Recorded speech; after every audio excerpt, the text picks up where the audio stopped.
My name is Kintae Lark, and I am South Bend. I can't go into who I am without bringing up my past and my foundational experiences, because through this lens, everything else falls into place. Life had been very rough for me at a young age, so I didn't have a lot to laugh about. But I did need a lot of healing, and I found a lot of healing, and I found a lot of peace every time I went to church, every time I cracked open my Bible. That had a tremendous impact on my life. It was at a time in my life when I was deciding whether or not I was going to join a gang, whether or not I was going to start smoking or selling weed, having sex, and getting engaged in so many different activities that a lot of my peers were getting into.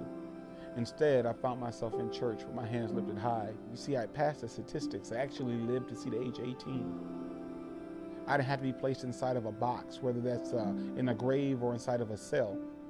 But I can actually go anywhere and do anything, and I can be free.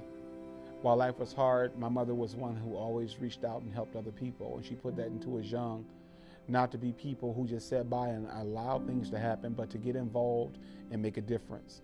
I will often say to myself and wonder, what kind of man would I become when I grew up? I can't really adequately describe myself without speaking of the love of my life, my wife, Tanika.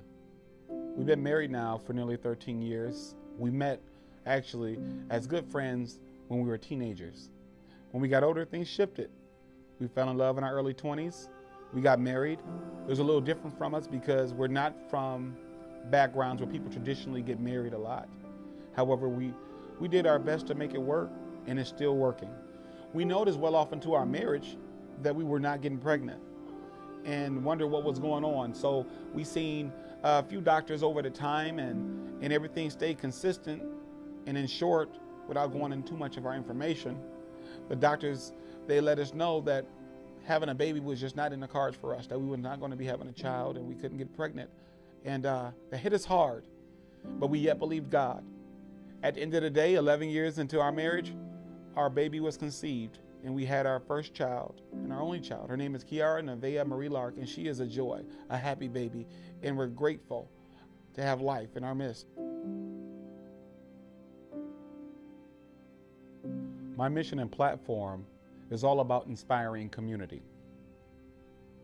And when I say inspiring community, if we look at the word inspire, that is to take a deep breath, to get a new unction, and to be encouraged to move forward.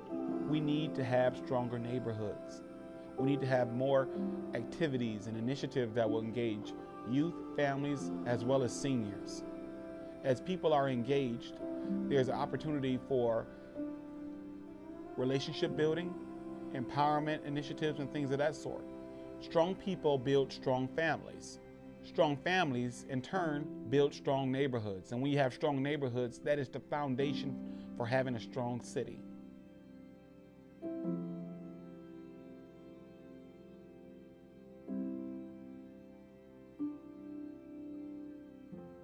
As a business, our job is much more than cutting hair here in the barbershop. I cut hair for several hours a day, sometimes 14, 15, 16, 17, 18 hours at a time, servicing clients from younger to middle-aged to older individuals. And I tell you, it's awesome.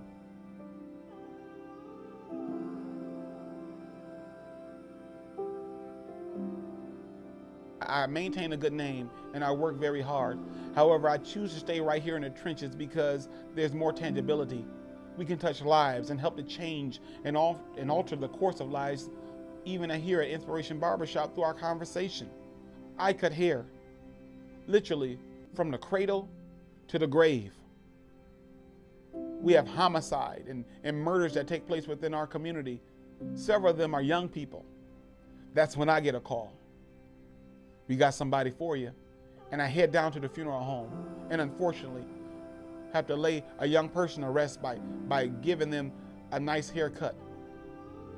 This is at a time in their lives where they should be graduating from high school or college or making a difference. It's dysfunctional, but it's not impossible for us to turn it.